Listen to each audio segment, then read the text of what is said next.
Hello, everybody, and welcome to Shouting Over Static. Finally, we are finally recording the July episode here on September the 1st. This is Shouting Over Static, a video game show and tell podcast. I forgot what this was then for a second. I am your host, Mark. I'm here, as always, with Dylan. Hello. And I'm here, as always, with Jack. Hello, how's it going? I'm doing alright, thanks. But not as always, Chaw's bailed. Oh, god damn. Despite the fact that Hyperlight Drifter, I think, is mostly inspired by Chaw's choice. He was a big advocate for this from like day one. Yeah, I think Chaw's he's not very good at video games. Guys? He didn't finish it. Yeah. We're a month late, and he. I finished it like a month ago. Yeah. Yeah, same. Well, I think I finished it like a month and a half ago. I finished it a few weeks in advance. Yeah, you definitely finished it like a lot earlier than the rest of us. I think you started a New Game Plus, didn't you? No, I didn't in the end. I went back and I just tried to get as much stuff as I could rather than New Game Plusing it. Oh, actually, no, I did. You were right. I just forgot. It's been a while. I haven't played it in a bit. Yeah, none of us have, but we have extensive notes. So the point of this show, maybe we should get to that, is that we play video games and then we talk about the game that we played. And so the game that we played was the 2016 indie smash hit Hyperlight Drifter. Yeah. Which is a top-down, fucking super precise, hard action game thing with a really, really sweet style to it. Like it's got really great style and atmosphere, and it's fucking hard as nails. Yeah, you got that right. Like, if there's one thing that you mentioned in the intro about the game that you've hit the nail on the head with, it's fucking ridiculously hard. Yeah, it's a cool game. I suppose the way we usually start these episodes is somebody talks about the story of the game. Good God. Is anybody qualified to talk about the story of 2016's Hyperlight Drifter, developed by Heart Machine, I should say, developed by Heart Machine, but I don't necessarily know if Heart Machine is a developer as much as a collective. Well, they're working on something else at the moment. I looked it up. A completely different team. I think there's like a few crossover people working on it, but is it just like the main dude? Yeah, I don't think it's even that. It's not even like the lead designer or anything. I think there's one guy who did like some art. Okay. I think one of the art guys is it. But I mean, the thing that we found out recently about one of the people who created this was actually one of the guys who created Samurai Gun, right? Yeah, is it Bo Blythe? Yeah, one of the programmers or designers. Yeah. He was both. Which makes so much sense, doesn't it? Like, holy shit. Hyperlight Drifter is just Samurai Gun story mode. Kind of, yeah. There is the feeling, like the weight on the sword hits. Like when you press X and you swipe the sword, it feels very similar. Yeah, it's got the same weight to it. It's cool. Yeah, I wouldn't be surprised to see the Drifter in Samurai Gun. Oh, there's like an extra little bonus character in Samurai Gun 2. Which would be cool. That would be really cool. I've got the supposed story up on Wikipedia here. Go on then. Why don't you take us through the supposed story, and then Jack and I will explain why that's total bullshit and doesn't matter. Sounds good to me. So this here says, the player controls the Drifter, a character that has access to technology that has long been forgotten by the inhabitants of the game's world, and is suffering from an unspecified illness. The story concept was inspired by blah, blah, blah. Someone had heart disease. Oh, I shouldn't have blah, blah, blah. That got real deep. The story concept was inspired by lead developer Alex Preston's heart disease. Yep. Wow. And has been likened by others to Studio Ghibli's Castle in the Sky, while Preston cites the studio's Nausicaa of the Valley of the Wind and inspiration for the game's world. So then this seems to be where some more. This still isn't story. This is just game. There's no story. The Drifter is equipped with an energy sword, but can gain access to other modules that expand their weapon and ability arsenal. These often require power. Yeah, this is literally just describing the gameplay. Yeah. So there, even in Wikipedia, there is no story, and it's from what I've played of it. The story is you are a guy who is seemingly dying. Yeah. And then there's an explosion. That's the entire story. Yeah, it's like you're. I saw it as like you're like a treasure hunter, and then you find this big monster that's like black goo, and it makes it rain black rain, and that summons more monsters, and then you get sick, so then you have to go and kill all the bad things. And sometimes when you kill a bad thing, you see a dog, and it rains some more. And then eventually you kill enough bad things, you can go and fight the original big black goo monster. I don't quite know what's going on with the dog.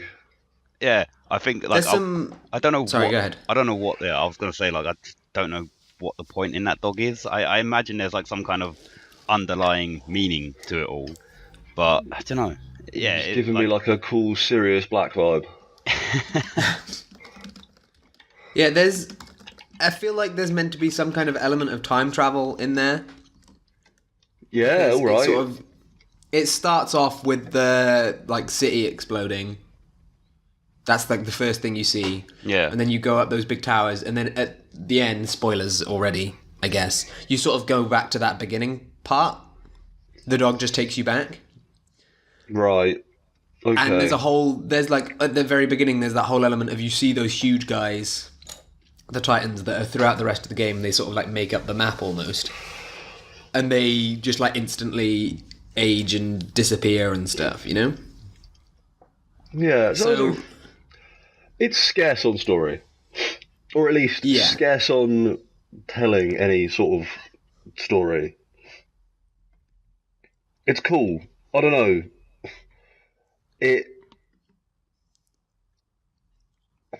It's definitely got a style. And it doesn't. There's no like. Okay, so I suppose there's. Let's sack off trying to talk about the story, because that doesn't actually help us in any way, and talk maybe a little bit more about what this game actually is. So you start off and you're in like the central town, and you can go in one of the 4 cardinal directions, and each one you go into, you enter like a new biome. And there's like new enemies and like a new, almost like a Zelda style temple you have to go through, and unlocking doors and completing puzzles and getting keys and fighting monsters to get enough triangles that you can get the big triangle, and then you can go and fight the big boss. Yeah, that's about right. And you get guns and extra swords and extra costumes, and it is all explained in a very, very minimalist style. There's no, apart from like text that says like at the beginning of the game that's like press X to sword or whatever. Yeah. There's no real text in the game. Like story beats are told through still images that you cycle through. So like if you have a conversation with a character, they tell you that, and like the only real instruction the game gives you about your goal is like when you first wake up and like you walk over to a table, it shows you the map and just sort of like points at one of the cardinal directions and like highlights one of the little triangles you have to collect, and you just kind of have to infer that what it's telling you to do is go to each of these cardinal directions, explore till you find these 4 triangles, and when you've got the 4 triangles minimum, you have to go and fight the big dude. And so it's super, super minimalist. So I think perhaps one of my most salient notes that I have, so I've actually got a couple that link to this, is it takes several like leaves from the like Zelda 1 book I found, having played a fair amount of Zelda 1, and like Zelda 1 obviously is the similar thing of it just puts you in a world and gives you your sword, and you're just like, okay, I guess I gotta go explore, and you just find stuff to do. And but obviously the thing with Zelda 1 is Zelda 1 tells a relatively simple story from the outset, and also will have people to give you little hints for what to do. And so this is like a Zelda 1, but like way more obscure. But it's definitely I found that the people Alex Preston has clearly played The Legend of Zelda. Is the point I'm trying to get to here, because it's very like original NES Zelda. Yeah. I mean, it's sort of obvious that that's where the inspiration came from, and I mean, it does it in a good way. It's not like it doesn't feel derivative or anything. You can tell it's different. Like it's definitely come from that place, but it's still sort of a worthwhile advancement to it, almost. Yeah, I mean, there are points where maybe I wouldn't say. I think there are points in this where it sometimes I sometimes found that it felt like intentionally obscure and like minimalist, just to kind of be obscure and minimalist. A little bit, yeah. Some of the story, they sort of purposefully left out a lot of story stuff, and even when they did include it, did it in such a way that it was like they wanted it to be obscure and weird, like all those monoliths. They tell the story, apparently. There's a Reddit post that explains the entire story, and apparently it's all basically taken from the monoliths.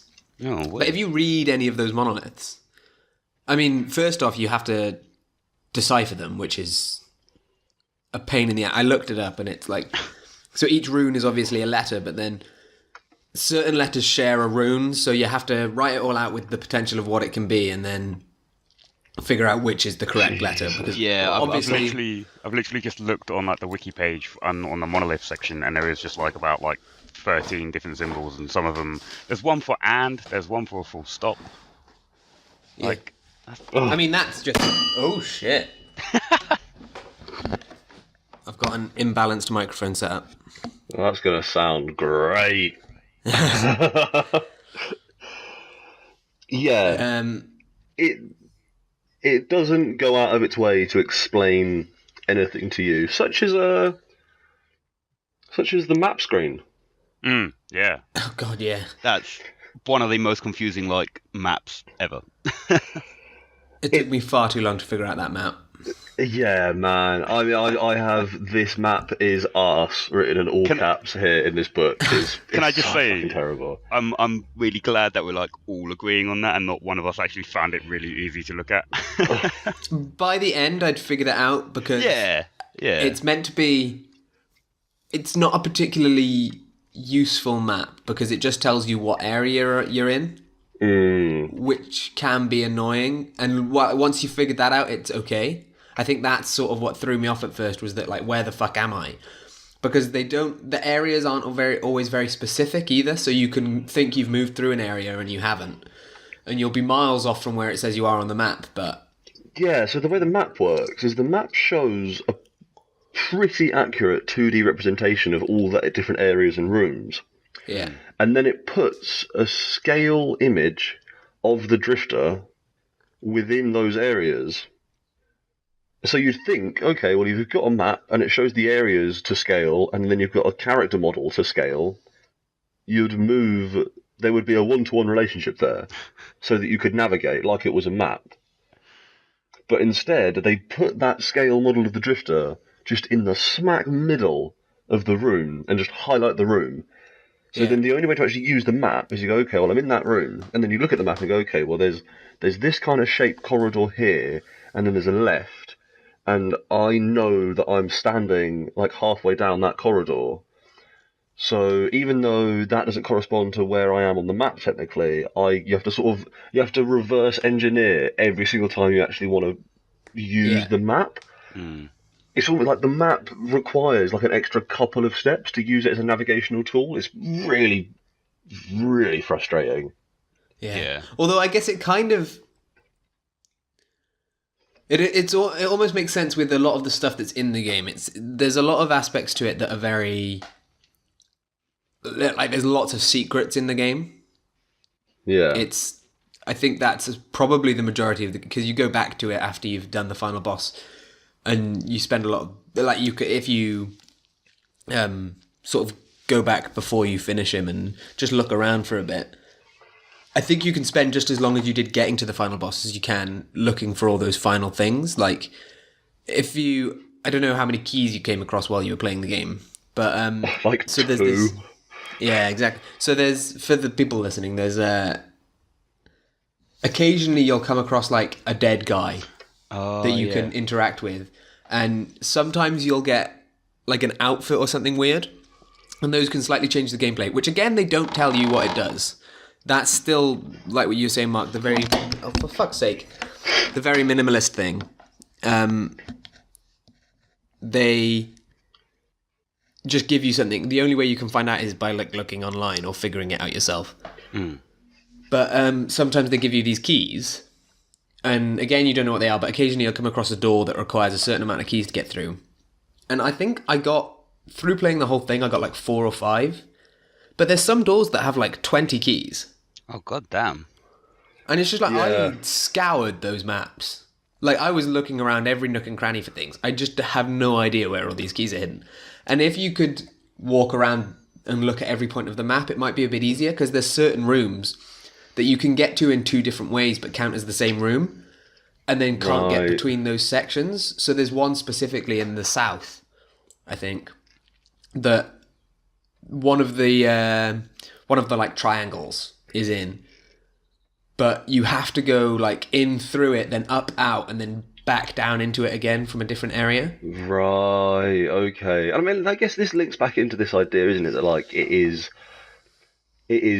intentionally evoking games such as the original Zelda, the original Metroid, where there is a like huge scarcity of information, and it's all about generating your own personal map of the areas and learning those areas so you can understand them. And I guess if you are willing to engage with it on that level, I think it's probably quite a rewarding experience, right? I mean, I found it equal parts frustrating as interesting, because like in much like situations like you just described to them, you'll see a room, you're like, I need to be in this room, and then you're like, I'm in this fucking room. Why am I not finding what I need to find? It's telling me there's a triangle in this room, so what the fuck is going on here? But the problem is that you need to leave and enter from a slightly different way or whatever, and it's I actually found large parts of the navigation really frustrating, but and I made this note here, is when you're just trying to get kind of to the main like dungeon areas almost, and it gives you like a 4 or 5 screens of just overworld, and each bit of overworld slightly differently themed. Yeah. I think that stuff, I really enjoyed that stuff. I thought it had enough like style, and like the atmosphere to it was nice enough. And the areas weren't hugely confusing, though obviously I imagine those areas are also where like the majority of the secrets are, so they probably are incredibly confusing in reality. Yeah. I thought that stuff was actually like kind of nice. So I'm of 2 minds about the game and the way it handles its navigation, its map. Yeah, I think for the main game, so if you're not bothering with lots of the secrets and like extra stuff, it can be really easy to get through. Like to get 4 triangles is usually not that hard. No. Sometimes it can take a little bit of like where the fuck is this last one? I definitely I think beat the it's then the game extra without ones. 4 triangles in. Oh no, I beat all the bosses apart from the like final boss without 4 triangles. So like it can happen, definitely. Yeah. Don't you I need definitely 4 had to triangles go. and then? Don't you need 4 triangles and then you can get like? Oh no, you need 3 for the final Yeah. room, and then Yeah. you get the last one, don't you? Yeah. Yeah, so that wasn't me just being like, oh well, you're wrong because I couldn't find it. But it's there is definitely like a little bit of effort you have to put in to actually like try and find usually that last triangle. Yeah, for sure. Oh, so no, that fourth one isn't the last one. There's 8 in each section. Yeah, but like you don't need Which is all 8 ridiculous, to yeah. fight the final boss, do you? Yeah, no, not at all. Those I think the you'll usually find in each map there's like an extra door, usually quite early on, that is like the 8 triangle door. And at first really? I had no idea what that was. Yeah, and so it's like an extra section, and so in 2 of the maps I think you get a new gun, and then some of them are like new outfits or something. Because I got really confused like when I was playing it, and it obviously when you enter like a new part of the map, it will like if you find like the checkpoint part of it, it will then tell you like where there are 4 of these gems located. Yeah. But I always got really confused when I found one that wasn't on the map. Yeah, I did a little bit as well I at was like- first. It was just like, what the hell's going on? I was like, there's I've collected one of them, but it's not here. Like, what does that mean? Yeah, so that's just, I think, like they're just for the extra things, which is Yeah. I think is quite good. There's actually a lot more playability to it than just the story, which is like it's not something you'd particularly expect at first glance from this game, but I can understand the frustrations with the map because it's quite tedious, really. Maybe if it had been in a slightly different way, because I kind of appreciated the mystery to it.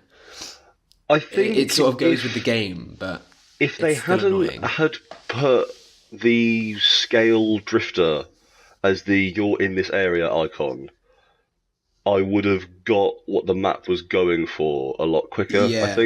I think if it had just been this area is highlighted, I'd be like, okay, well I'm in that area, I've got to work it out.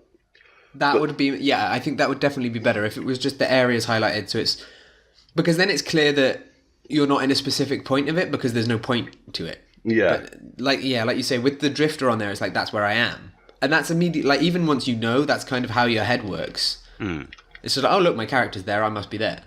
Because it took me longer than I care to admit. It wasn't like fucking the entire time I was playing the game, but it took me like the first couple of hours almost of navigating. And like, because like you'd look at the map and you'd see that you were like moving in the direction you wanted to move in, and I'd be like, okay, fine, whatever. But then when it was like the first time I was trying to really find a specific point, and I was like, why is the icon not moving? What am I not getting here? And then like it finally clicked that the map wasn't the kind of map I thought it was. Yeah. And I think it's one of those things where just maybe they go for like style over substance at a few different points in this game. Yeah. I don't know, maybe potentially a controversial opinion, but I don't know. Yeah, that's kind of my gut feeling on it. Is it's got so much style. Like it's like easily one of the ridiculous most stylish games I've ever played, and I think there are points where maybe they actually sacrifice some form for that function, or the function for that form even. You know, Yeah, I do agree with you because it's just it almost intentionally obfuscates it just because it looks cool. But I mean, even then, I think it could look cooler with not having the drifter on. The drifter I always thought looked a little bit silly on the map because it just doesn't fit in quite. And then and like you say, it looked really cool with the sort of because you had the 2 layers. You had your overground and your underground maps. And like that looked really cool, but the underground map again was like even worse because that just had you'd have like a square room connected by some pink tunnels, and you'd have no idea what any of it meant. It took it took me a few hours to understand what was actually going on with the. At first, I just didn't bother using the map because it was like, I don't understand this. I'm just going to run around. Yeah, like at least the overground map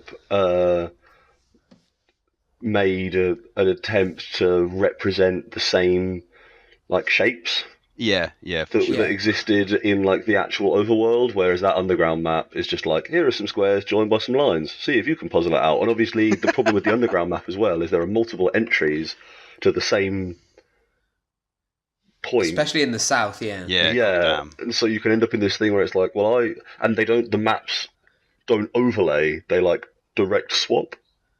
So Yeah. understanding which entrance takes you to which room as you're trying to get. If it's like there are multiple points in the game where you have to go underground to go overground to go underground, Yeah. and getting the links to those straight in your head, it's just like another weird thing where, yeah, I don't necessarily know if I want to recommend that. It's just like, oh, it would have been easier if they just had like a pointer that moved around with you. But I think of all the problems that I had with this game, the map seems like the one where they made a choice and maybe didn't think through the decision, like the thought process behind that choice fully, because it could definitely be improved in a few different ways, I think. Yeah. I think not knowing where you are adds a lot to the feel of the game, because at least how I understand it, obviously I have no idea if this is actually how the story is meant to go, but that it sort of felt like you, as the character, you didn't know where you were and you were a little bit lost and Yeah. what the fuck was going on. And I think that was kind of the point. Which is really like, why is he going around killing everything if he doesn't know what's going on? But still, anyway. So I always thought there's this element of his confusion to it. So I kind of appreciated that coming through the map, but at the same time, it did just get annoying. Yeah. There is a really loud child outside my window. So, then I suppose. So I mean, I kind of hinted at it there when I was talking about it. This game is incredibly stylish. Yep. Yeah. The look and sound of this game is kind of incredible. The soundtrack in particular, it has a sort of like a unique voice and like a singular vision to it that I've never even really. I think the last game I can think of that felt this coherent in the soundtrack it was trying to put together, in this kind of soundtrack, is probably like Hotline Miami. Like, in terms of how much I thought, like, this is fucking banging. Like, these tunes are good, and like, it's so the artist behind it is Disaster Piece. Yep. Who is a well-known producer for and has done a bunch of different video games as well. And I think I described it as like, it's like if you took Vangelis and you took the Vangelis soundtrack for like Blade Runner, and then you like filtered it through like the gnarliest like emo techno fuzzbox, and you just get this like it's got loads of like really soaring like ethereal synths, and then just a bunch of fucking extra grimy shit behind it. It's so cool. Like the soundtrack, even the fucking menu. Like, I think the very first thing I've written down is that just the menu sounds incredible. Like, the menu has like the right level of atmospheric music behind it, and like when you move up and down the selections and make selections, it's got like really good bass hits and like fucking selection noises and stuff. It's so good. The soundtrack in this game is just incredible. Yeah, I think like it certainly adds to the atmosphere as well, and it like you get like a lot of games that will probably try and do a similar thing to what this has done, but not quite hit the nail on the head because it lacks that soundtrack. And you get games where they try and create an atmosphere but don't perhaps have the right music to go with it. And this is just, it's basically a perfect combination of the two. They have really nailed it. There was one thing that, like you say, it really adds to the atmosphere, Jack, and like it fits it perfectly. But there was one thing that happened with me, was that with that final boss, I went in, and it goes like quite deep. It's quite a bassy, because obviously you're meant to feel like, what the fuck is going on? This guy's crazy. Yeah. But my I don't know what happened, but like my speakers freaked out or the game freaked out, and that first bass note that happens just played constantly the entire battle. Wow, that sounds intense as fuck, man. And I was legitimately freaked out because that noise while you were battling that guy. And the entire time as well, I was thinking, God, this really fucking fits because you're seeing this kind of thing that's been giving you weird hallucinations and seems to be killing you in some way throughout the game. And suddenly you see him and you're fighting him and there's just like the entire time, just sort of like a low staticky, like the entire time. And it was really freaking me out. That sounds really cool. It worked really well. And then I died and came back to it and it didn't do it anymore. And I was like, oh, it just broke. That's kind of disappointing because that was really cool. But even then, the sound still worked. But there was elements to it that went. I think I think it was the game because I think it happened at a few other points, a similar kind of thing. That sort of shows there's like a little bit of maybe needs a bit more polish, but the music definitely, like, they absolutely fucking nailed it. It's tailored completely to the sort of experience you're having. Yeah, I mean, there are even, like, as you said, there's, like, when you go and fight that last boss, and it does that intense bass hit. And there's a bit in the northern territories where you're climbing this mountain, and then you get onto this, like, almost flat bit you have to cross, and the camera zooms out a bit, and you're crossing, and you see this huge, like, 100 stories tall monster on the side of the mountain that's like frozen solid. It's just this frozen skeleton, and like, I think that's the point in the soundtrack that I thought it was almost directly like the bit of music from Blade Runner when it's looking up through the building and you can see like the blimp with the lights and the Asian woman's face on the screen on the side of it, and it's just like those soaring proper spacey synths. And it's just like, it's fucking incredible. It sets a tone and a style that is, really, really impressive. As I said, the last game I can think of that set out to make a statement with its art and its music and did it this successfully, for me personally, was Hotline Miami. And if that, like, that is a compliment right there for a video game music, because I like me some Hotline Miami soundtrack. And I think that's kind of something you get with these indie games, isn't it? Is that I think, obviously, these big AAA games think about music. There's always an atmosphere set. But I think because these indie games are sort of more limited in what they can do, music is one of those things that they can still do. And, like, you can't have orchestras and stuff, so you go to this electronic music and you get it a lot. And I think it works so well in making, like, it really puts you into a game. Like, it adds a feel to it. And the way that Hyper Light Drifter works with the music and, like, the design of things, so with that mech and stuff, they work together so well that it's one of the things I wrote. And I think it was maybe the second time I played.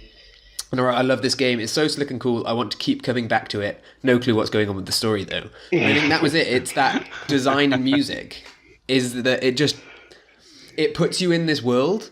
And even without a story, I felt like I was in this world. And I think that's kind of what's remarkable about the design of the game, is that, like, who cares what the fuck's going on? I just want to be surrounded by this. Basically just like a sick art piece. Yeah. Like, I just want to be immersed in it, and it does it really, really well. Because those mechs, the first time I saw that mech, I can't remember which section it was in, if it was north or east. Because there's one in each. Yeah. But, like, those mechs are fucking insane. I think it was east because I went to the frog people first. And there's one, like, underwater. You can see his hand come up, and you, like, if you... Yeah. His head's there. And I remember seeing that and just being like, holy fuck, there's some scale to this. And then again in the north you see it again and you're like, wow, okay. Whew. It's and as you sort of said there as well, it looks great.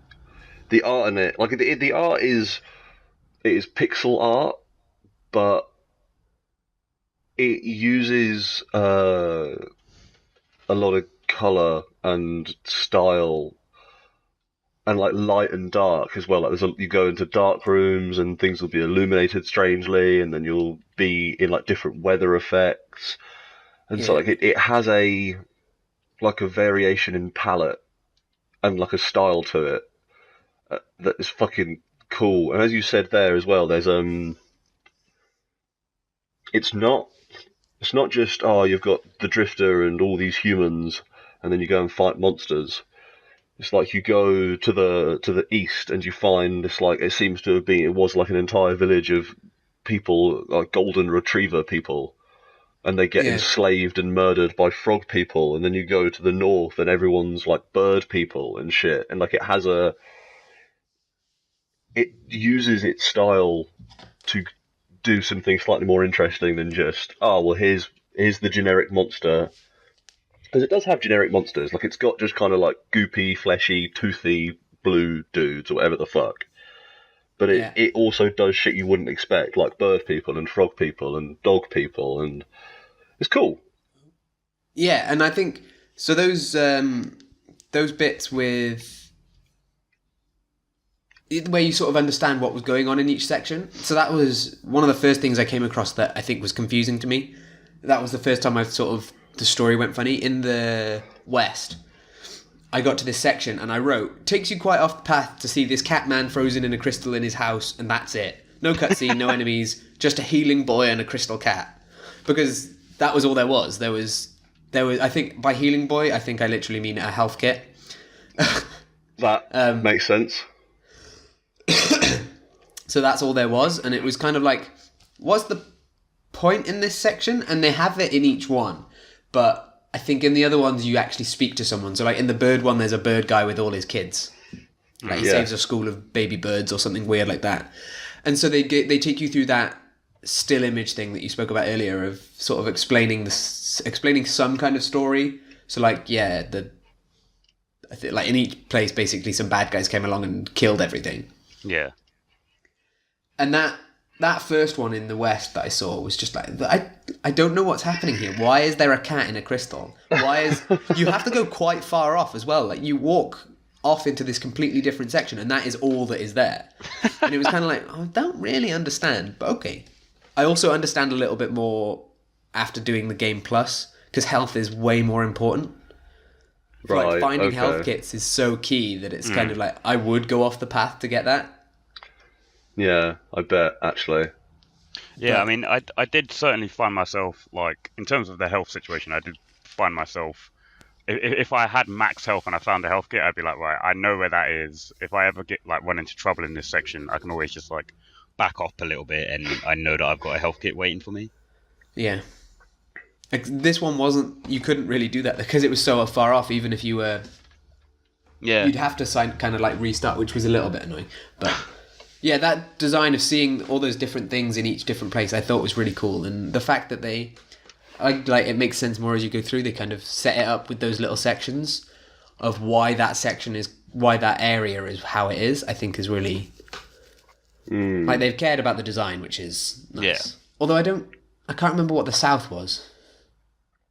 The other ones are really unique, but the South was just like a weird desert thing, and there wasn't really anything in it, was there? It had if you went far south, you could then get into a cave, and there was like almost like a chapel, and there was a bunch of dudes in there, but they weren't necessarily the most. Yeah, I don't know. The South had its own shit going on, didn't it? Yeah. That southern area, I know. You definitely weren't speaking to those dudes in the chapel. Yeah, like there was shit to get done in that southern area. You had to go and fight like 3 different bosses. Man. Yeah, don't get me started. That was one thing that I like. One of the last things I wrote about because of the South is that. Should we go through the areas for just like a quick through of the areas, or shall I just say what I thought about this? Yeah, I mean, both in the South. I remember, what was it? It was the West was the Crystal Forest, North was the mountains, East was the swamp, South was the desert. Yeah. Yep. Yeah. All right. So like you're fighting sword guys in the Crystal Forest. It was like a bunch of speedy sword guys, kind of like you. Oh yeah, they had looked a bit like cyber crystal samurai, Yeah. didn't they? Yeah. Yeah, and they were dope. So like when you guys played it, obviously they're like you don't get told which way to go. You can just do any of the You can go like, any, can't you? you Yeah. can go like east, north, or west, and then obviously you have to do the south one right at the end. Yeah. But like, which way did you guys go? Because bizarrely enough, I started in the west and I went around like clockwise. So I went west, I did north, this. east. I did west first as well. I think I got told to go west by something.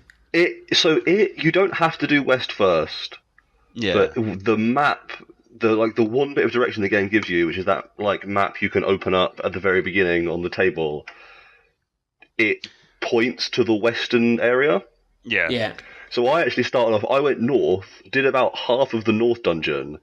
Thought I don't necessarily know if I'm doing anything right here, and I'm fairly certain that map said I had to go west. So I went back, looked at the map again, and it said west. So then I went and did all of west, and Yeah. then finished off north, and then did east. But I'm fairly certain because I think Chaw did it. I think Chaw didn't do west first.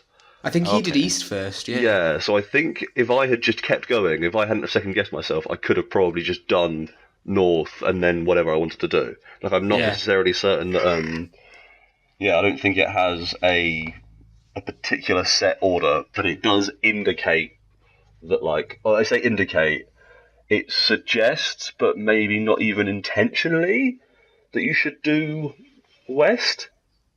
Yeah. It just kind of, I think that's definitely, there was definitely something there, like it points you there, and that's why I did it, but I don't know if that's like, you should start here. Yeah. But I guess if they open up the other ones, then it mustn't be, right? Because, I don't know, like, why else would they? Yeah, I mean, I guess that screen where they say you got to go and collect the diamonds would have been pretty unpleasantly busy if it contained them pointing at the 4 diamonds in like the top 3 quadrants. So you can appreciate why it has it just points at one of them. Yeah. But I don't know. It's the game, isn't it? It's the game doing what the game do, which is kind of Not not necessarily laying everything out like exactly as it would appear to be. It kind of gives a bit more of an open feel to it, though, which I kind of appreciate. For a game that's not very open, it feels quite open. Yeah, I mean, I like the fact that you can like what you did, Mark. You can sort of half complete an area and be like, well, I don't like maybe you know what you're doing, but you perhaps don't feel like you've got quite enough abilities unlocked. So you're like, well, I've done. I think I've gotten to a point where I'm happy in this section. Let me go and see if I can find other stuff to like upgrade my stuff in a different place, and then you can just quite happily walk off and go and do that and come back and complete it whenever you feel like it, really. Yeah, I mean, yeah, it wouldn't be cribbing so heavily from the games that inspired it if it told you exactly where to go in what order, right? Yeah. Like part of if you're evoking games like the original Zelda, the original Metroid, part of the reason you're evoking that is because those games are known for putting you out in the world and sort of saying, go forth and work it out. We've built this world, you work out what to do with it. So like it makes sense that they do it. And I didn't get the impression when I was playing it that there was like, oh, well, actually, the eastern area is way harder than the western area, so you should always actually do western first or anything. It seemed like they were all about equally difficult, in so much as like they all had bits that were a little bit easier and bits that are a little bit harder, and like, and I think it's probably also something where it's not even like, oh, well, we want to make sure that this area has like a harder enemies, but maybe like a boss that's less difficult, and this one's the other way around. I think it's literally even, this area is going to have enemies like this area is going to have enemies like that, this area is going to have enemies like this. They're all going to be about equally as difficult, but depending on your style and what weapons you go for and what upgrades you get and the parts of the game that you are most competent at, these are the areas you will find harder or easier. Like, definitely.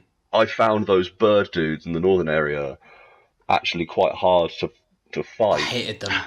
The flying ones, I hated them. Yeah, but then when I returned to the northern area, after playing through a whole other area and had got a bit better with simultaneously using the sword and the pistol or the shotgun or whatever, I found them a bit easier to fight because Yeah. I was better at moving and shooting and sort of getting around the world. So there is definitely a push and pull to it, which makes me feel like it is designed so that if you wanted to, you could do it in any order you wanted to. Yeah, definitely. But I think what you said with that, some bosses are so you have like easier enemies but a harder boss, harder. I agree with you that it's probably to do with your playstyle, but I really found that with the north and west sections was that the west sections, like those sword guys, were a little bit hard, but once you'd figured out their like spiel, Yeah. you kind of knew how to deal with them because as soon as they started to attack, you just dodge and you're fine. But the boss sort of goes. I actually wrote all in capitals. Fuck, the first boss goes straight in. Holy shit! Because when you get in there, he like straight away jumps at you with a sword, Yeah. Yeah, man. and you're like fuck.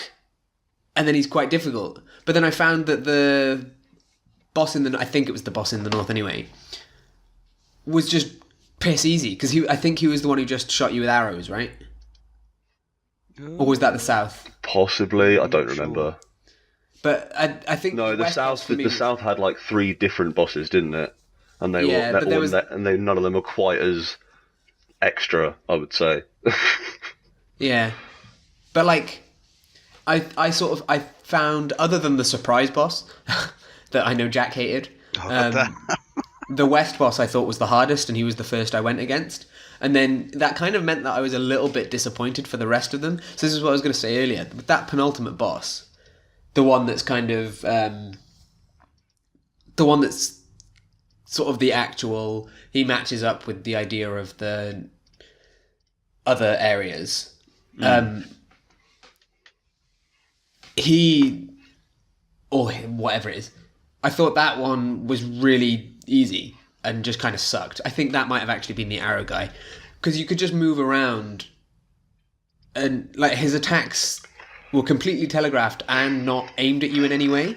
No. So it was just kind of a waste of time. It didn't feel like you were achieving anything. And I wrote penultimate boss sucks.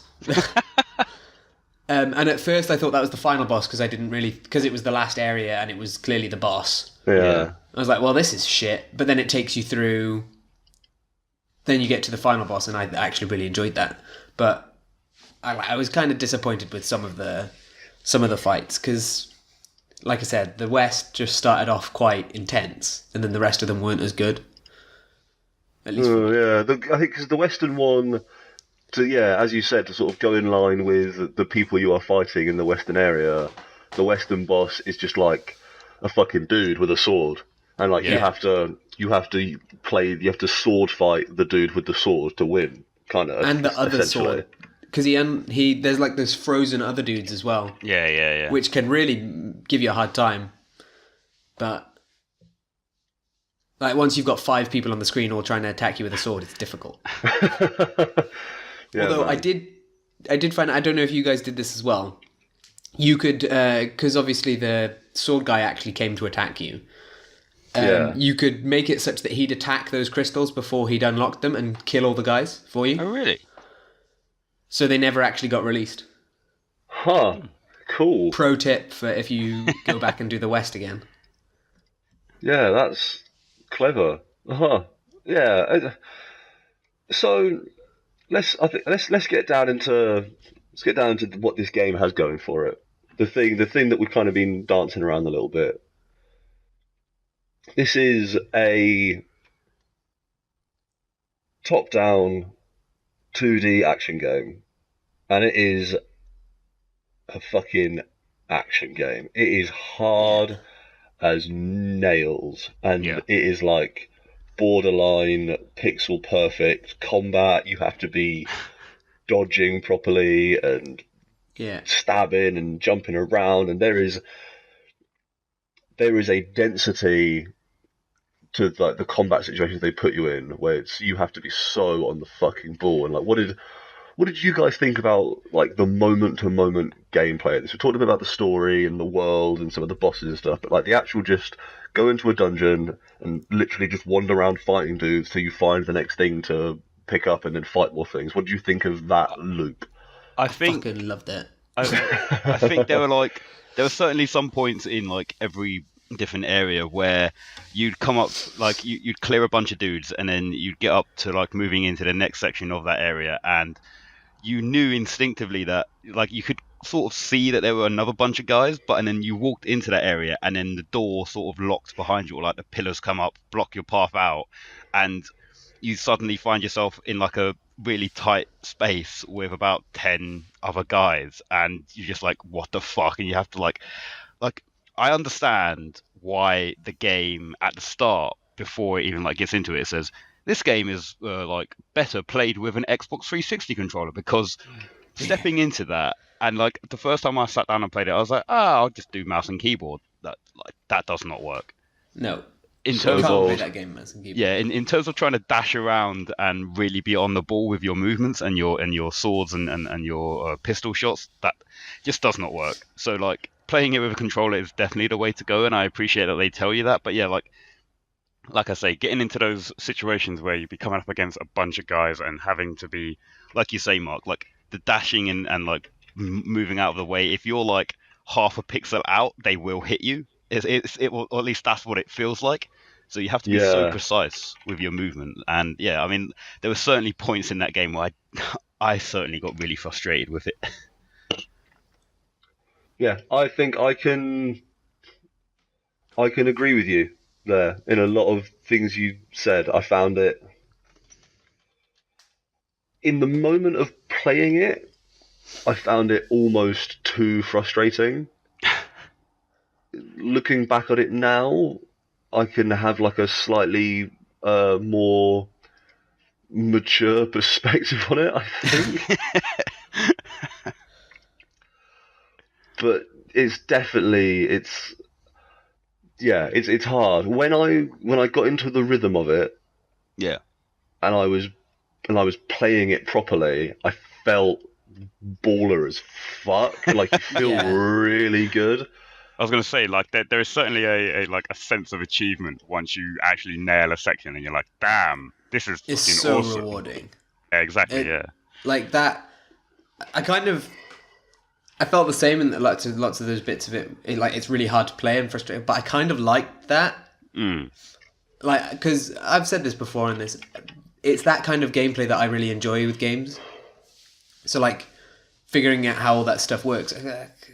I think that's also why I didn't care so much about the story, because I don't care about story that much anyway. And playing it and figuring out how it all worked. There was points where I got a bit frustrated, but I think that just made it better for me. If I just stormed through it, I would have just been a bit disappointed, or like that figuring out how all those different mechanics work together and how you could put them together in such a way that you would go into a room and just fucking annihilate. I think is what made that game so special.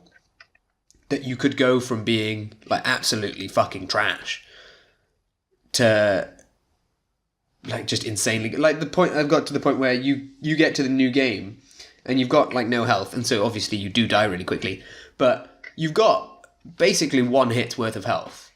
There are lots of attacks that will kill you in the new game plus, but because you've been playing it so long already, you're actually almost at a point where it doesn't matter. Like Yeah. you'll die the first time you play through with however much health it is, like 5 or 7 or whatever it was. But then you get to that in the new game and one hit will kill you, but you get through all those points that you died at before. Yeah. Because you've figured out that like flow to it. And I think the fact that you can do that with a game is like really a testament to how good those mechanics are. Yeah, for sure. And I think that is part of what, like the style I really fucking loved, and like I think I'd appreciate anything in like the design that they put together there, but that gameplay is what sort of had me addicted.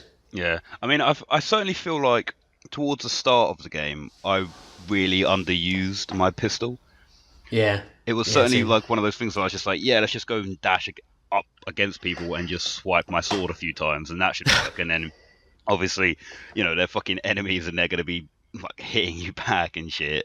And Yeah. I feel like as the game progressed, and obviously as you unlocked like more guns, I sort of started to appreciate why they added it in there a lot more.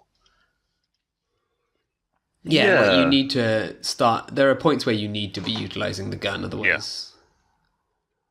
Because if you let, like in that bird section, if you let those birds get to you, sometimes there's like 10 going at once.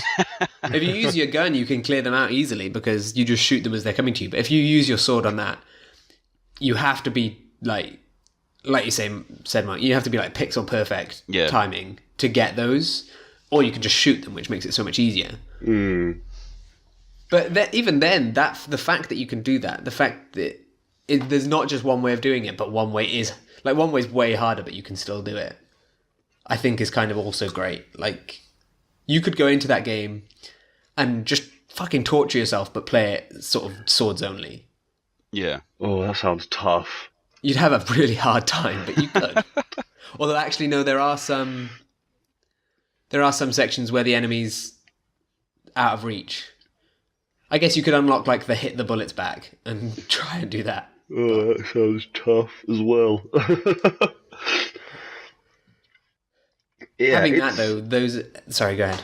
I was just going to say that it definitely is a game that you have to get into a rhythm with, Yeah. and you can't just, if you pick it up and start playing it.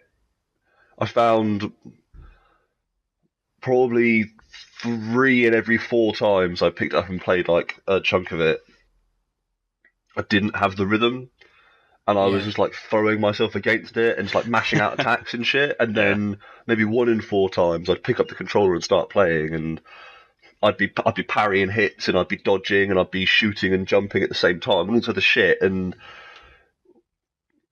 like I found some of the, like I think I found like the northern boss or whatever. Well, I found one of the other bosses way harder than the final boss. Because when I was going against the final boss, I was like relaxed and I was in the rhythm and I knew what I was doing, and I was intentionally like dodging attacks and parrying attacks. I wasn't just like mashing out whenever I could, and it is a game that if you do not engage with it exactly on the kind of combat it wants you to play, you can brute force your way through it, but everything's gonna take 2 or 3 times as long, and by the end of it, you're gonna be throwing the controller against the wall. Whereas if you just go, no, I have to take my time, I have to think about every single move I'm doing, I have to be dodging, I have to be attacking, and like you can't just run up on dudes and attack. You have to dodge and parry your way into people and like jump back out, and You have to know the enemies as well. Yeah, it requires you to engage with it on its level. Otherwise, it will just punish you.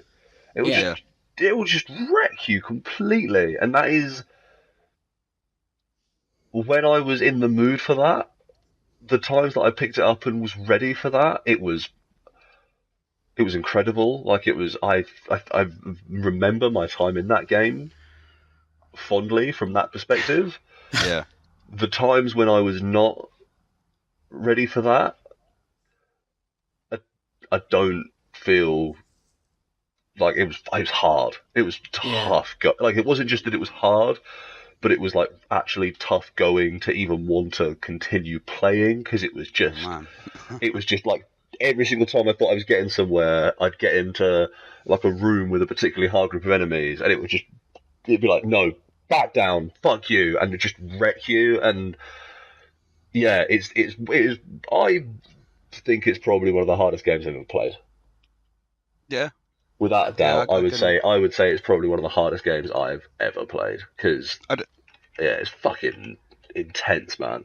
I don't think like hardest game, like one of the hardest games I've ever played. I think it's certainly up there in terms of like, you guys know me. I am someone who gets fairly easily frustrated at a hard video game, and like it took a lot for me to like you were saying, Mark. It took a lot like to just when like if you sat down for an hour and you're like, right, I made some good progress, and you get to this point where you try and run in, and you're just getting fucked up quite a bit. It took a lot for me to be like, right, I need a break away from this. Let me have like at least like 20 minutes away from it. I need to like calm down. I know what I'm doing. I just need to get myself in that like you say, like right frame of mind to be able to combat it, and then take a step back and actually have a look at what the enemies are doing, and you know, like we've mentioned, all of the different enemies in the different sections all had that certain pattern that they'd follow. So you could sort of figure out when they were going to do what they were going to do. And then, I just had to take a step back a couple of times and be like, okay, so I know this bird guy is going to come at me like that. So what if I do this and then try and do that to another guy, and then maybe I can work it out. So I feel like, it's certainly up there in terms of how tough it was to get through. I think this is one of the reasons Chore hasn't finished it as well, is that for me, I dove into it, like I played it solidly for 2 weeks. Yeah. And I was just playing a load of Hyperlight Drifter. So I think it was a lot easier for me to be in that sort of headspace of just playing that. I kind of stayed in the, like, you know, when you play a game too much and you're thinking about it while you're not playing it. I was kind of in that HLD headspace for 2 weeks. And so that's why I loved it so much, because it was, I knew what they wanted from me, and it was rewarding me for playing like that. And like, I still had times where I wasn't in the right way and it just wasn't enjoyable. But I think that's why I went through it so quick, because I just dove in and stayed there. Yeah. Whereas now, like, Chore's been playing it for 2 months, and you can't keep up that level of having to play that game for 2 months. Like, you can't, it's not a game that you could really easily just come straight back to. You kind of have to... Well, that's it, isn't it? It's punishing you for not appreciating it, almost. You really need to be in it and be appreciating the game as it is, rather than just playing it for playing its sake. Yeah. You need to be in that game. And when you are, it's such a rewarding experience. But when you're not, it is just like, well, fuck you. Why should I give you something fun to do if you're going to take me for granted? It kind of demands respect, doesn't it? Yeah. It's like if you go in being like, I'm just gonna play this cool top-down game. It's just gonna fucking bend you over and just destroy you. But if you go in being like, I'm gonna engage with this highly technical, like 2D action game, then it gives back what you put into it. Yeah. It's similar to I actually found there were points when I was in the zone. I found it very similar to like Doom 2016. Yeah. In terms of you get into the zone and you are going up against like large groups of enemies, and you are utilizing your entire like arsenal and range of abilities to bring incredibly effective punishment down on bad dudes. Like I found it definitely evoked that sense of like being in the zone. Yeah, definitely. Man, I just want to play this game again now.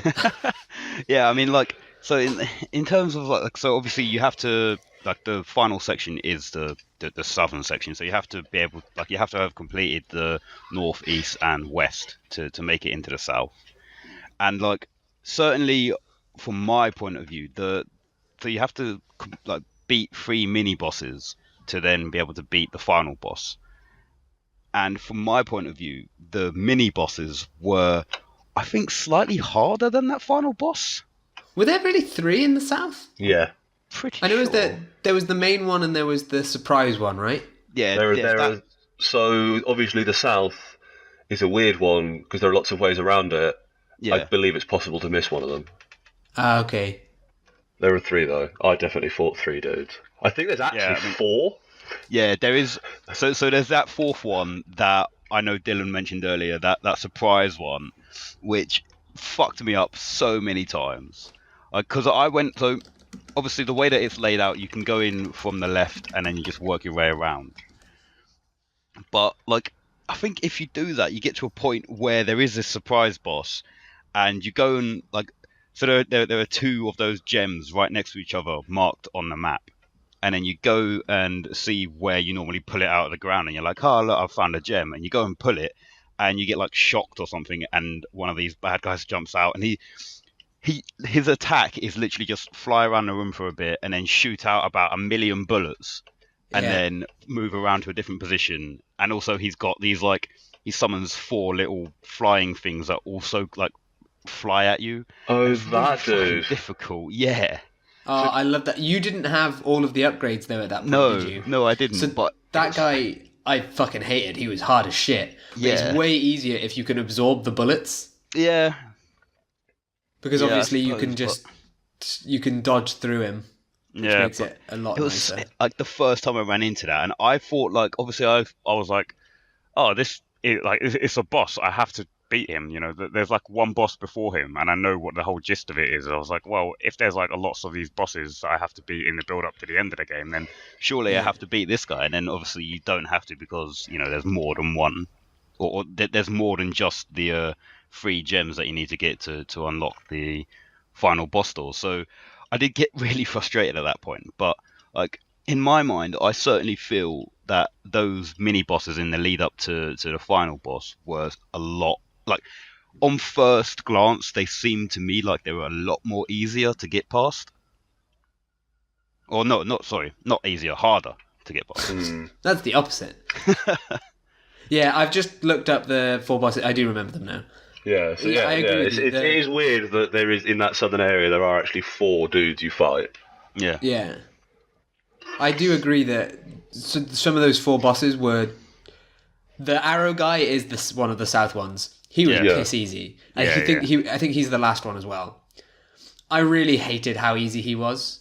I thought that was just like, well, what? This is... He shoots a bunch of mines in the air and then shoots arrows at you, and it's like, I can just not step on the mines. Yeah, exactly. You can just walk around them or dodge past the arrows, and it's just, well, Yeah, and it wasn't hard. And then even at the end, he'd laid so many mines that I'd managed to dodge that to kill him, I just set off all his mines because he was stood in them, and he killed himself because I had full health and he did not.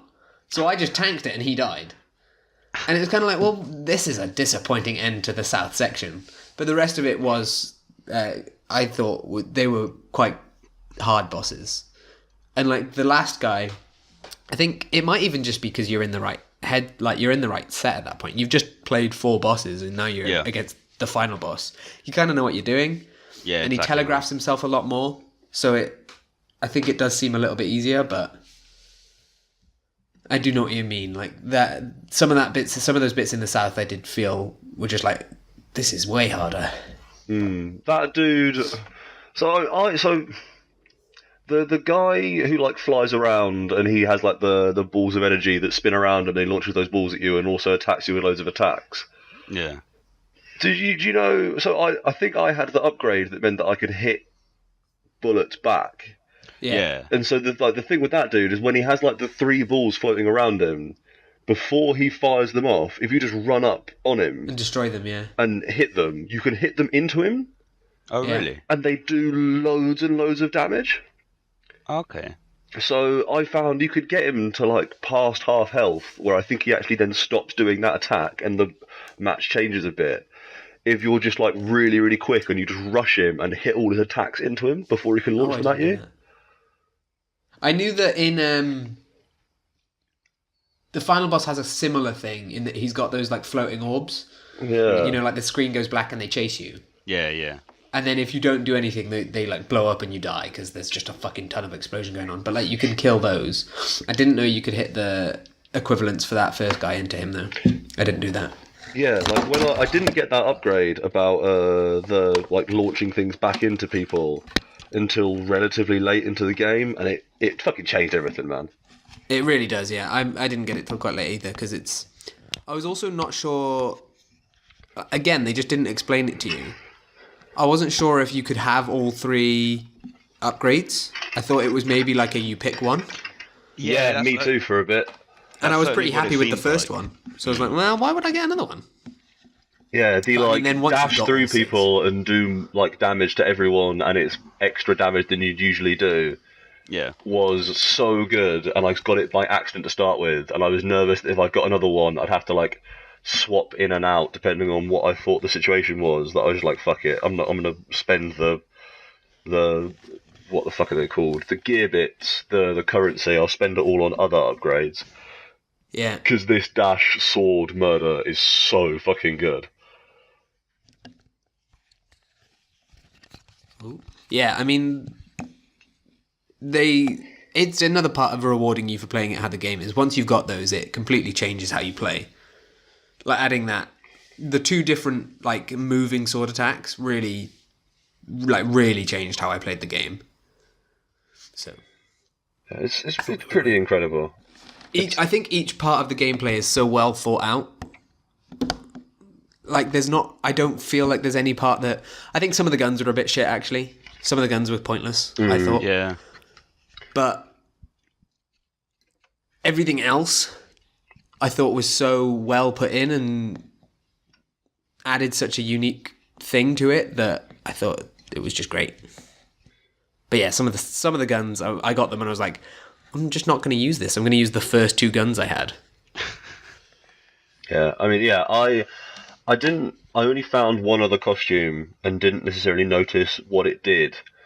And I thought it wasn't really very sporting, I'm going to say, to like immediately just start looking up what all the different costumes do. So I don't necessarily know if I totally engaged with that system.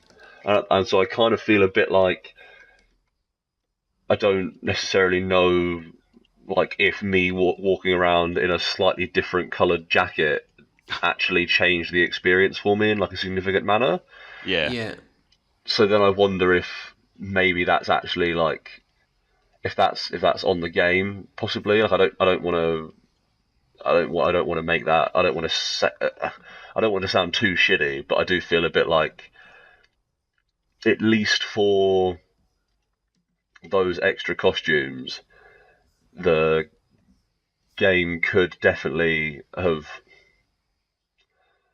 either found some way to explicitly state what the upgrades are so that I felt more inclined to engage with it, or like when you get a new weapon and you pick it up, and from just looking at like the amount of ammo you get from it when you equip it for the first time, you can already start to divine what the weapon does, and then you fire it once and you're immediately like, okay, I know exactly what this is about. I now know how fast it is, how big the projectiles are, if there's any sort of spread on it. Fire it once at a dude, you get how powerful it is, and then you know what that weapon is and how to use it. Yeah. Whereas like I ran around in a whole different outfit for like the last dungeon and a half or so, and had no idea what had changed, and either like maybe I wasn't paying enough attention, but I feel like if they were going to change the gameplay, it should have been a change that was so significant. Like I mean maybe that would throw the balance off, but I feel like if it's like, okay, well this one, like I'm reading here now apparently that like there's one costume you can get that decreases the time it takes to interact with something, so opening doors and picking up health kits and stuff. Yeah. And you're like, that is such a tiny incremental change that like I don't necessarily even know if I would have, if I was wearing that, if I would have noticed, you know? Yeah. Yeah. But it's things like that. All of the changes are like, so it decreases the time between sword / combos, allows you to attack again sooner after the third second of combo. That one, it probably affects how you play, but I can't imagine you notice it. Yeah, I was gonna say, like, I mean, you are slashing so quickly in that game that like to have a minimal incremental increase on something that you're doing so often, I don't know. Like, I actually didn't find any of the other outfits in the game. You practically can't not find other outfits in the game. There's one that they just give to you. I only found one. Did you not get the one from the Guardian? What do you mean? Like the one that you just start off with? No, so the guy who, occasionally you walk around and you see a guy kill a bunch of guys and then he tells you something. Yeah. In the South Zone, you come across him and he dies. Yeah. And you get all his shit. Oh yes, shit. Okay, no, I got two then. I forgot about that one. Obviously, you get that one relatively near the end, don't you? And I think Yeah, you I have to, just like- didn't go and put it on, so I totally forgot I got that one. Yeah. Yeah, like I must have got it, but I don't think I ever like went out of my way to try and equip it because I was quite happy with just this. I didn't really, I don't know, like I didn't feel a need to change it. I guess. I guess if you hadn't got any other gear throughout, you probably didn't know you could. I guess. Yeah. Yeah, so the one that I spent after the basic one, I then got the orange gear, and I wore that one the entire time. And it says here that it increases the rate at which the roly-poly recharges. Is the roly-poly meant to be the dodge? Yeah, I had no idea that apparently I must have had a... Oh no, the roly-poly is the Volley grenade. is a grenade, yeah. Yeah, Oh, so yeah. I definitely didn't notice that at all. Yeah, I had no idea. I didn't realise there was a grenade in the game until after I finished the game. Nice. That grenade really helps in It's bits. fucking lethal, yeah, that thing messes dudes up. So you didn't notice at all that you got a roly-poly increase? I guess, again, that's something you don't pay attention to. You just notice that you've got your grenades back. Unless Yeah. you're constantly using them, you'd never notice that you're... Yeah, I mean, it coming says back. here, like, the blue gear, as you said, allows you to attack again sooner after the third strike in a combo. I don't think there was a single enemy that I was attacking, I was doing 2 combos to. Like, the amount, you get such little time when you get up on a dude to attack them before they, like, come out of stun lock and hit you back. That Yeah, I was you dodge barely away even doing straight away. 3-hit combos on dudes most of the time. Usually I was doing, like, 1 or 2 and then jumping back out of the way. Yeah. Yeah, like that must be so hard to notice. But I guess if you can then chain combos, like you could do a 3-hit combo and someone dodge away to a different guy. But even then, they're shooting you, most likely. Yeah. Yeah, and like increases the speed with which your ammo bar recharges. I bet that really helps, but you never notice. Like, because you're busy hitting everyone anyway, and then yeah, your gun's full. That's really nice, but you wouldn't know. Yeah, the decreasing time it takes to interact with them. There's one of the challenge gears, I think.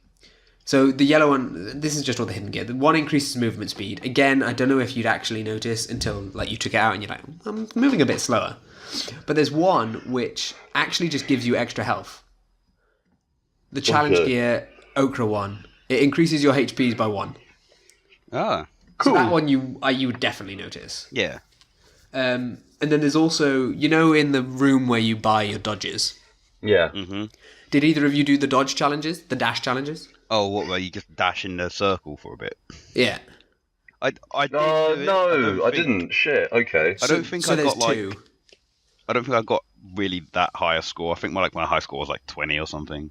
So I think if you get, I can't remember how much the first one is. If you do it for a little bit, you unlock, I think, a coin. You just get a coin. Something like that. And that one's really easy to get. But then if you get an 800 dash streak, Oh, man. you get a new cloak that doubles your stamina. Wow. Yeah. And I tried doing that. So that's the only time you should play the game without a controller. It's a lot easier to do a dash streak on a spot if you just hold... Because the mouse doesn't move. You move around the mouse when you dash.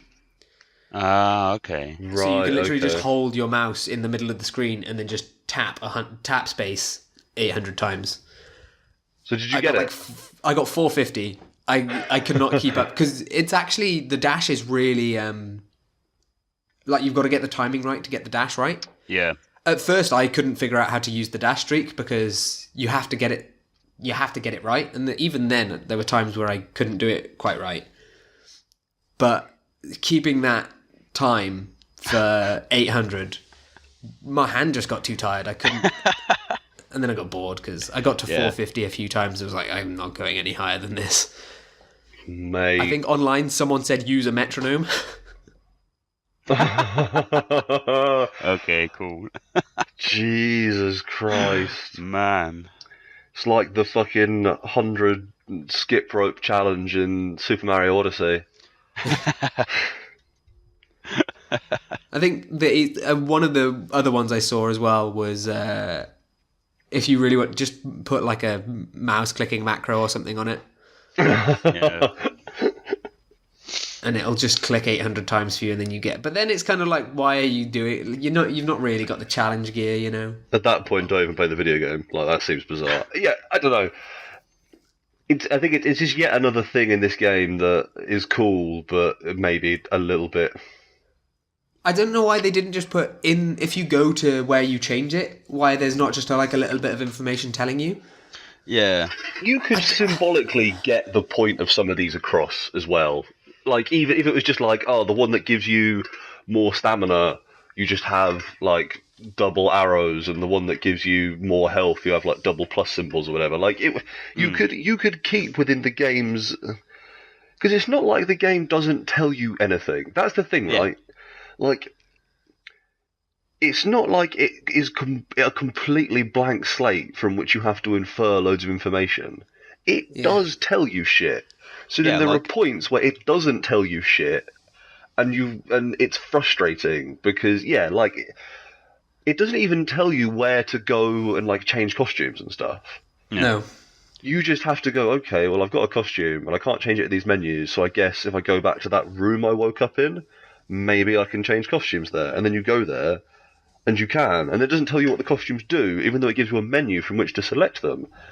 Yeah, and I mean, it certainly seems weird because, like, I guess these outfits are meant to be seen as, like, deemed as some kind of an upgrade to the overall, like, playing experience. And the guns as well, like, or even when you're, like, I don't think they do it with the guns, but when you're upgrading, like, your sword and your pistol, It shows you the move.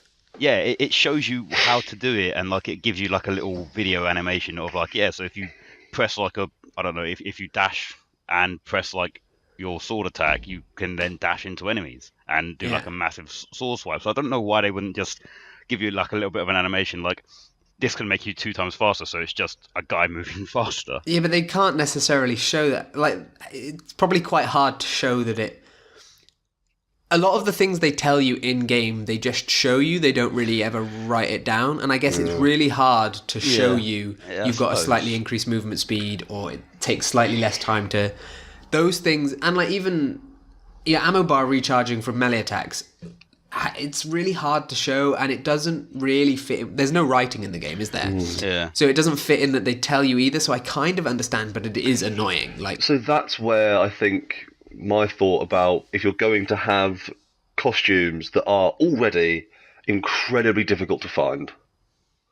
Like, for basically all the costumes, apart from the one they give you, you have to either find the secret keys that are hard to find, or you have to complete challenges that are hard to do. So make the costumes change the game more. Yeah, make them more worthwhile. Like the challenge gear, to be fair, does. The challenge gear is the hardest to get, and it does actually change the game in a considerable way. But that hidden gear, like you say, is so hard to find. But there's not really any point. Why would you bother going back to find it other than for some kind of completionist view of this game? Yeah, but it's like if the costume increases your movement speed, but it increases it so incrementally that if you saw a video, if you were in the menu selection for the costumes and you highlighted that costume and it just showed a video of a dude moving and you didn't go, oh wow, that dude's moving quickly, what's the point of the costume? Yeah. If it increases the speed at which your ammo regenerates and you see a video of a dude slicing some guys up and the ammo bar isn't filling up at a rate that appears to be like precipitously faster than it is normally, so that you actually notice, you go, that he's only fought 3 dudes there and he filled up his bar. Yeah. Because also those videos have, again, like everything, a scarcity of information to them. That if you saw one of those videos that had the ammo bar on it, because they don't usually have that, you'd probably figure it's probably something to do with the ammo bar. And if it's not, so I think that again comes back to this idea that, and I can't speak for all of the costumes, but like again, I wore a costume the entire time that was increasing the speed at which my grenades were generating, and I was using those grenades, and I didn't feel like I was using them more than I would have been. Yeah. And part of that is I didn't know, but also, like, I didn't feel like... I was looking up at the top of the screen, and I didn't feel like I always had grenades. I felt like there were definitely points I was looking up and I still didn't have grenades to use. So I feel like the balance on those costumes, for how difficult they are to get, Yeah. I don't know. I actually haven't used all the costumes, so maybe when you're using the one that increased movement speed, you really go like, shit, I'm moving quickly. But I suspect you don't. No, it would kind of be a bit game breaking, wouldn't it? Because if you move too fast, But then, like, that I thought I was doing a lot of exploration. Like I spent like probably a good 8 or so hours in this Yeah. game, and I spent a good chunk of that like wandering around and looking at shit and trying to find secrets. And I only found one of the keys. yeah, And some of those keys are so costumes hard to require find. like I think there's one of those costumes that was like you have to find 20 keys. Yeah, it's ridiculous. I think the highest one might be 16. Yeah, Like 16, which is insane. Like finding 16 keys in that game. I felt the same as you, Matt. I went round so much of that game, like because there's indicators on the floor where there's a secret section, and once I figured that out, I was walking around looking basically the entire time for that, and I scoured those maps, and I found nowhere near 16 keys. yeah, Like I'm not even up to 8, which I think is other than the one you've got, the orange one. I think yeah. 8's the lowest one that gets you a new cloak. That's crazy. And I would nowhere near 8. So I have no idea. That's crazy. There's also like entirely new sections of the game that unlock after certain keys. There's a horde arena. Did you know that? No. There's a wave-based challenge in the game. Okay. So if you get 12 keys, you unlock the horde arena in the central. Because there's a few secrets in the central town, right? And one of them is this horde arena that's a wave-based. You just fight waves of enemies. That's fucking wild, man. Yeah, which I bet would be so fucking fun, but Yeah, that's wild. That's Hard even to in get. there. Yeah. also you get a piece of gear for that as well. The black cloak, not the new game plus black cloak, a different black cloak, which doesn't do anything other than a cosmetic thing, but it makes the deaths of your normal melee attacks cause more extreme deaths, so you decapitate enemies. Cool. Shit, Yeah. man. Like, yeah. Wow. I mentioned this to you guys sort of off show. I'm glad that we have waited. In a way, I am glad that we've waited like a month to record this, because in the last month, I've warmed to this game, or I suppose I've become less conflicted about it, because I Yeah. enjoyed it while I was playing it, but also found large parts of it painfully frustrating, and it felt like the game was being frustrating for the sake of being frustrating. Yeah. And with a little bit of time to give me more perspective on the game, I can now kind of appreciate it for being a really cool thing that is hard and is frustrating and is obfuscating. Again, to the point, there are several points where it feels like it's being obtuse just so that it Yeah. can seem interesting. But I feel better about it as an experience with a bit of time since I finished playing it. Like looking back on it, I can go, yeah, that was a sweet game. It sounded good. It looked good. When I got into the rhythm of the combat, I did enjoy it. And so I think it does say a lot that like the thing about it that frustrated me was never ever, oh, this is really, really hard. It was hard, and I did get wound up by that. But like the bits that frustrated me were, frankly, like a lot of the things we've been talking about here that were frustrating, pretty inconsequential. Yeah, it's a shit map that when you're trying to find specific things is total horseshit, and you have to learn to deal with that. Yeah. Yeah, like some of the checkpointing means that, like, there's one in the northern section where you have to you have to fight a bunch of like the sort of the elite mobs, activate a switch, and then go back through the same area, but now there's loads of sliding blocks.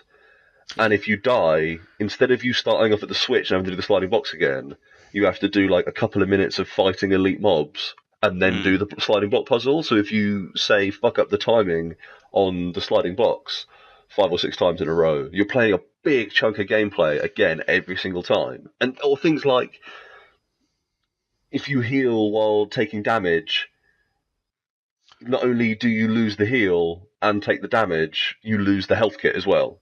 Yeah, yeah. I certainly like. I remember you saying that before, like after you were playing it and you found that issue, and I certainly like felt that there were times where that mechanic in particular, it just felt like if you're going to take the damage and not heal, you'd think that you'd still have that health back. But Yeah. Or at least you'd think, if you're going to use up the health kit, yeah, make it so that I heal and then take the damage. yeah, yeah. Yeah, it's almost like it's an aspect of maybe they should have done it in like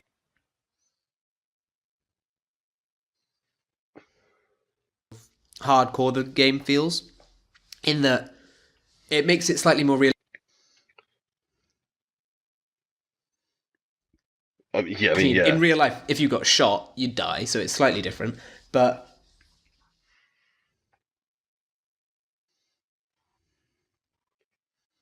to not be intentional, like it's a bug that they would have fixed. Yeah. But I mean, like, but it's also such a small part of the design. It's kind of my. It's where I actually where when it all comes out at the end and everything's on the table. The things about it that are frustrating are small parts of the design, and at some point, the design itself is less frustrating than the just kind of overwhelming sense that the people who made this game think they're really fucking cool. And in a lot of ways they are.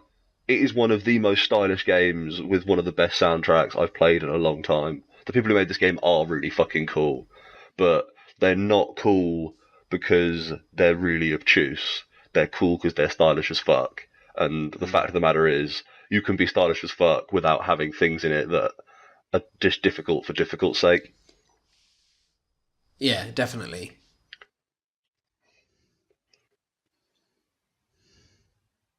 Anything other than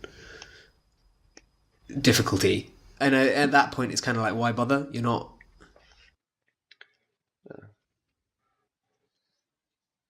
Yeah, and like, I respect a game that's hard.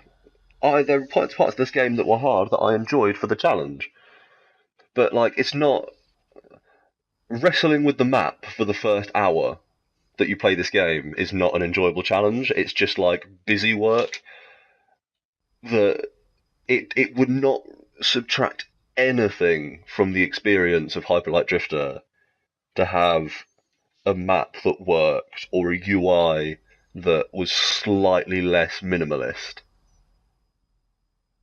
You know what I mean? Yeah. I don't know. It's fucking rad. It's a rad video game. I don't want to sound like I'm laying into it, because I think this is more my own personal, like, if I didn't just feel like people were trying to, the people who made it, like, if I didn't feel like Heart Machine at some point sort of started blowing smoke up their own arse a little bit, I would be gushing about this game because it is fucking cool. Yeah. Yeah, I mean, I don't really have much else to say about Hyper Light Drifter. I mean, there is, I guess, one thing that I think we should probably mention, and I guess it's more coincidence than we planned it out this way, but it just so happens that Nintendo Switch's version of Hyper Light Drifter is being released on the 6th of September, which is literally next week. Shit. Yeah. Oh yeah, it's Thursday, So isn't it? I literally just like found an article on Eurogamer, and apparently it's introducing two new weapons in the form of a blade caster, which is apparently a deadly throwing sword, and the crystal shot freeze gun, both of which can be unlocked by playing through the new tower climb challenge. So I imagine getting to like the highest point in the tower by facing enemies, I guess, which sounds Yeah. kind of cool. Wait, when's this happening? Next This is Thursday. coming out next week. Yeah. I know, like, so it's sort of more, like I said, it's more by coincidence than we planned it this way. But it just so happens we're talking about it when it's getting released on the Switch. So if anyone wants like an opinion on like, what we think of the game, then yeah. Hyperlight Drifter is relevant again. Talk about accidental serendipity. This is great. Yeah. Also, that crystal freeze gun fits in with the story. Does it? That's that whole point of the west section. Oh, right, yeah, everyone's frozen in enemies. crystals. Yeah. Someone commented like, yeah, you basically got it wrong, and put his own idea in it.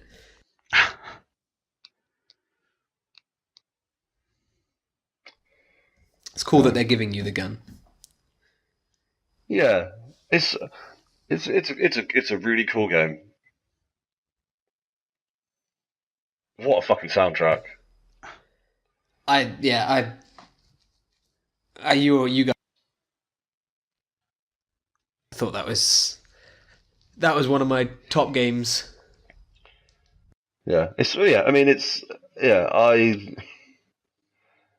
I think. Oh, what did I say to Chaw? What is it? It was, if a game cannot be intentionally overly minimalist about its story and yet also keep forcing you to pay attention to its story, like it's when you said story in quotation marks, it's just like the game does not try in any way to make its story even really like comprehensible. Yeah. No. Or comprehensible, but it also is constantly suggesting, but there's this dog and there's this rain and you have to go look at the people frozen in ice, and it's always trying to be like, no, look, we've got this really great story, but then it doesn't actually want you to engage with the story on any level other than like the suggestion of it. And I suppose I don't know. I guess if I enjoyed the gameplay of it so much, but if it had come through a bit more, if it had either scrapped that story and simplified it right down and stopped trying to hint at it without really telling me it, or if it had just been like, no, we're going to tell you this story about this world full of sentient golden retrievers and ancient technology and evil black rain and there's a space dog, and I would think I don't know. I operate in the Metal Gear Solid school of story, which is I'm very happy for someone just to give me a whole bunch of bullshit and try and explain it. Yeah. Apparently, the dog is Anubis. Sick. I'm into Anubis. I think your character is meant to be dead at the beginning, and he brings you back. Oh, cheers, Anubis. So, what a dude. They don't tell you this. There's no indication of that in any other way, really. No. And like even then, the wiki could be wrong. Yeah, I don't know. It's cool. It's a cool game. The worst part is I think the story could be really cool. Yeah.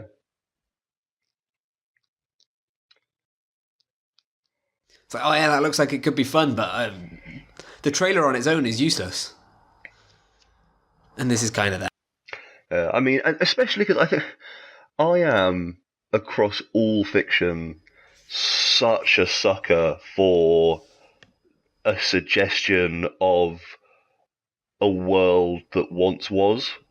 Yeah. Like Breath of the Wild, the sense of being in a world that was destroyed 100 years ago, and there are just hints of like old ancient ruins and stuff. Like that's one of the things about the atmosphere of Breath of the Wild that I connected with so strongly, and I connect ancient shit and this suggestion that there is older ancient forces and like old temples and stuff. It's one of the reasons why I enjoy so much of the art design in the Legend of Zelda games, because that is a kind of a constant thing with them. Is that you're never really going into like modern shit, is it? It's always like dungeons in Zelda are always usually like 90% of the time ancient architecture that's in ruins, and this game does that so well, and it suggests so much. And like you go into like the southern areas, and the underground places are clearly labs that like people went into, and they found all the fucking like the clone tubes, and the monsters broke out and got into fights and stuff. And it suggests so much at this sense of what once was, but I don't. There's something about it that like it doesn't. It attempts to actually have a story then on top of that, Yeah. but doesn't. If it had just been like a suggestion of once, if it had done the Zelda thing, it would just been like, yeah, there are old temples and some shit happened here, and it's really cool architecture, but then gets over it and moves on, as opposed to this, which is like, look at all this cool old shit, and then you have to kind of engage with it to get to actually get the rest of the story. I don't know. I'm really muddled on a lot of my opinions about Hyper Light Drifter, because I did enjoy it, but found large parts of its design just so frustrating. I think they should have, with the story, they should have either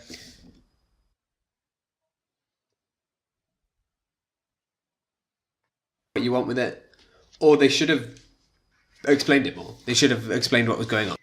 Yeah. Yeah, it just hits you around the face with weird suggestions. Like it's constantly like, ooh, look at this mysterious thing, as opposed to just being like, yo, we're mysterious, or here's the story, this dog is Anubis, what's up? Yeah.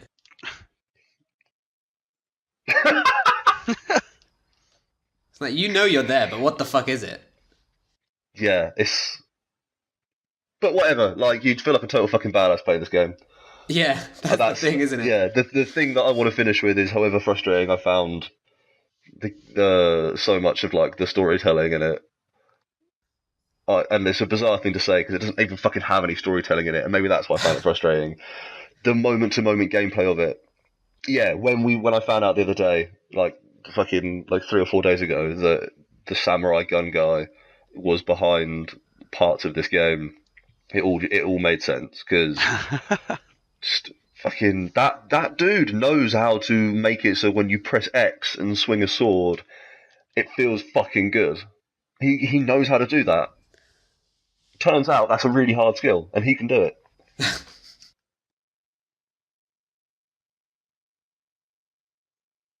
Down. Yeah, man. So Samurai Gun 2 is just as sweet. Oh, mate, co-op story mode.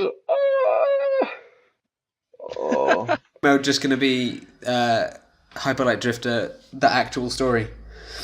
Maybe with more grimy samurai hip hop. I love that they have a new fucking evil hip hop track for Samurai Gun 2. That's not the point of this show. Does anyone have any closing thoughts? I think I've said my piece for Hyper Light Drifter. I think I kind of... Yeah. I'm not as fussed about the story as a lot of people. I would appreciate more of a story.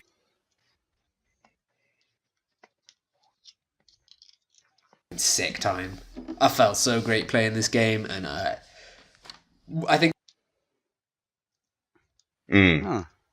Yeah, I mean, I certainly feel like, as frustrating as it is, the sense of achievement when you do finally, like, maybe not even complete the game, but when you finally get past like the boss of a section and you're like, man, I feel good. And yeah, like you say, Mark, like the moment to moment gameplay and just everything surrounding it, although it lacks a bit on the storytelling, it certainly is. It makes for what is essentially like a really cool, fast paced action game. And yeah, I thoroughly enjoyed playing it. Yeah.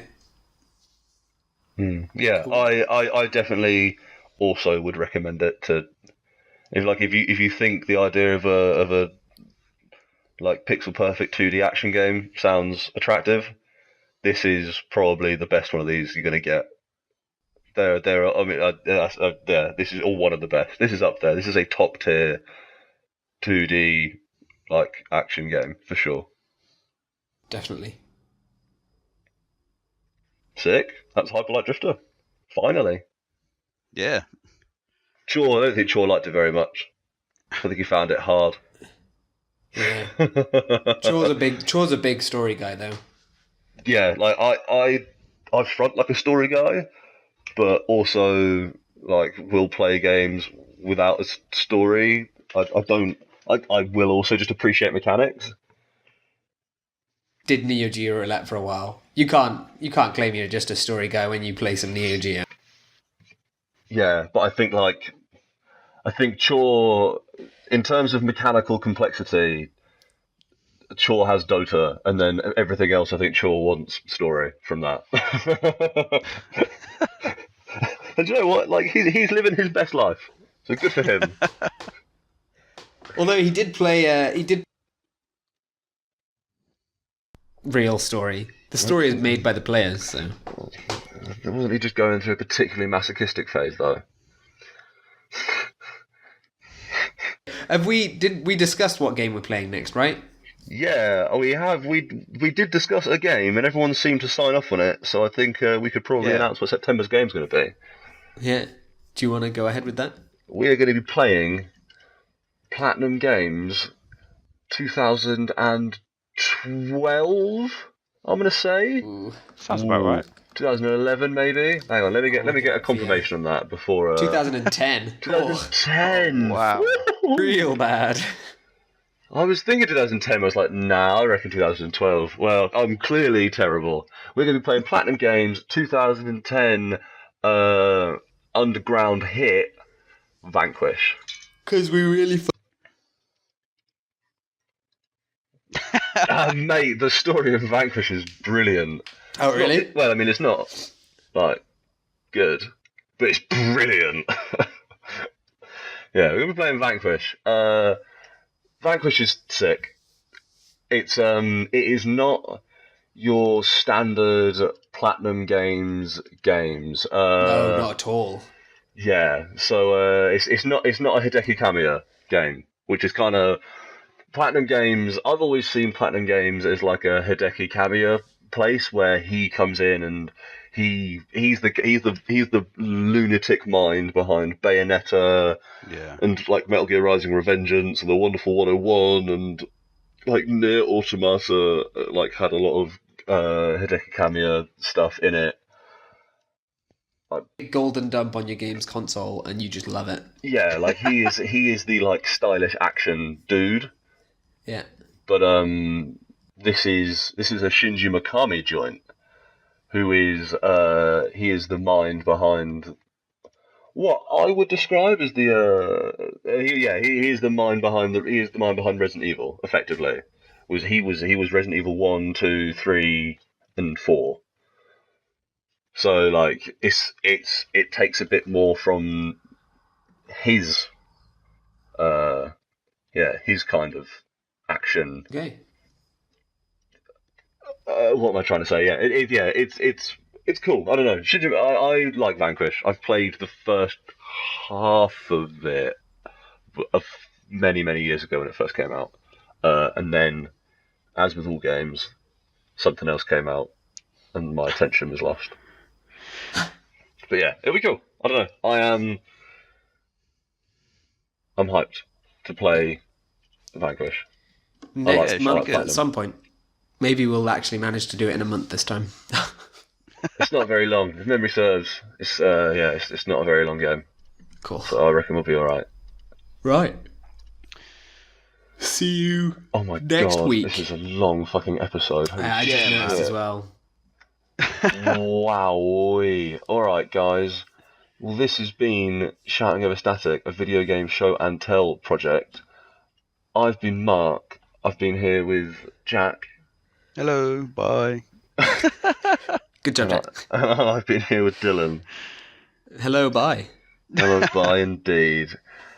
Like a Beatles song up in here. If you wanted to listen to us on whatever you're currently not listening to us on, that was a fucking bastard of a sentence, wasn't it?